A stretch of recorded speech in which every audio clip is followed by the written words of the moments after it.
Salutare, dragii mei, și bine v-am găsit la Lumea Greșelilor Curat. În acest episod vă voi arăta cum fac o cărămidă aparentă, dar nu o să mai fie atât de groasă. Asta are, în episodul trecut, asta are 5 cm. Are 5 cm. Uitați-vă cât de frumos a ieșit. Mai am puțin de lucrurile aia, dar în principiu cam așa arată. Asta a ieșită. I-am făcut canelurile, am curățit-o. Iar aici facem una aparentă, o cărămidă aparentă. Am folosit CM11 Plus la un sac folosesc cam 5 litri de apă. Eu o iau după consistență, să nu-mi cadă din mistrie, să fie cât mai consistent. Și cea mai mare migală și cea mai mare chinuială trebuie să trasăm pe această rolă de hârtie niște liniuțe de 1 cm, le tragem așa pe fiecare. După care le lăsăm la 6, facem axa, 6 cm jumate între astea două. Întotdeauna se lucrează pe axă. Și 22, 23, depinde cât de lungă vreți să fie cărămida. Eu am luat după o cărămidă normală. Dar n-am stat să calculez, n-am stat să hașurez, n-am stat să fac alte nebunii cum au făcut alții.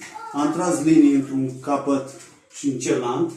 De preferat e să tragem și pe mijloc, pentru că să face nițică burtă. Eu am dat nivelul aici. Am dat nivelul și am început de la nivel. Oarecum, cu bolobocul, și m-am dus în sus, după care în jos. A venit 3 stâlpi. Urmează să vină o arcadă frumoasă. Dar mai am până acolo. Și acum voi aplica. Luăm material și dăm pur și simplu.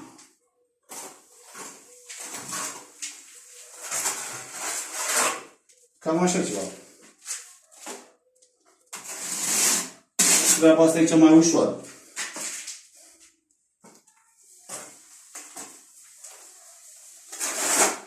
Acum depinde cât de gros vrei să facem stratul ăsta.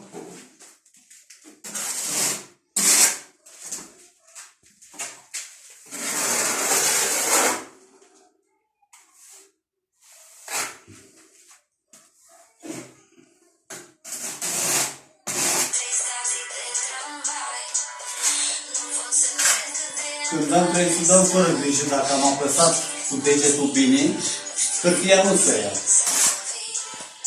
Dăm fără frituri.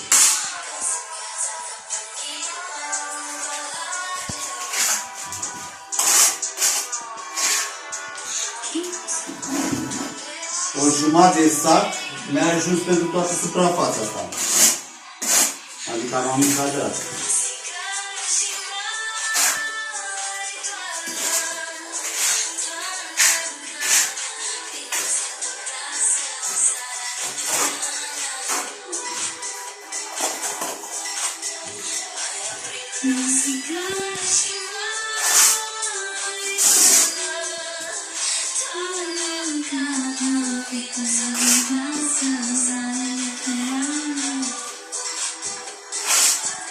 Ca să facem model, putem să facem și pe asta, dacă vrem. Facem așa. După care dăm așa, oarecum. Să facem o leacă de model. Putem să facem model din orice. Sau pe cantul aici, pe cantul ăsta. Nu, că aici mai am eu de lipit hârtie. Eu o să lucrez și pe cant.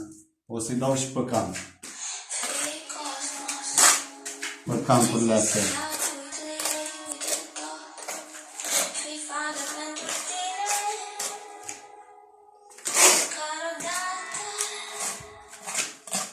Cu materialul cine rămâne, bineînțeles.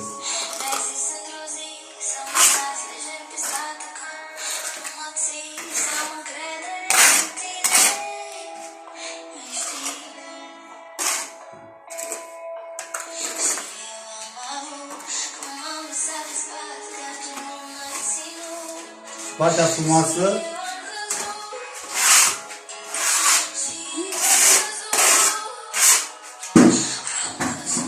se doare și partea frumoasă. Nu-l lași un pic să o suci? N-are nicio treabă. Partea frumoasă, asta e partea frumoasă.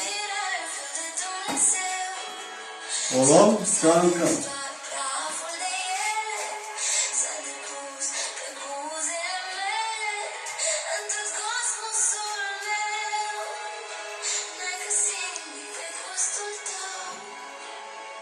Asta are materia din.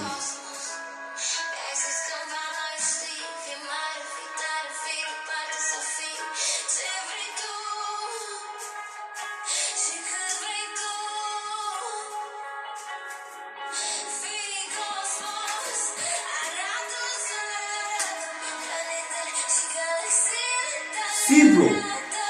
Voila! Vă place sau nu vă place?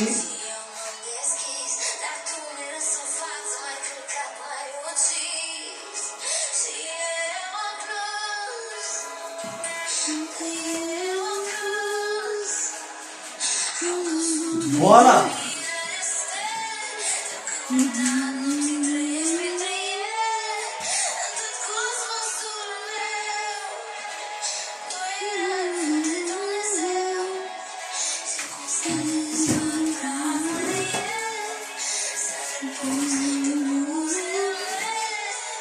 Și acum am spate la mine.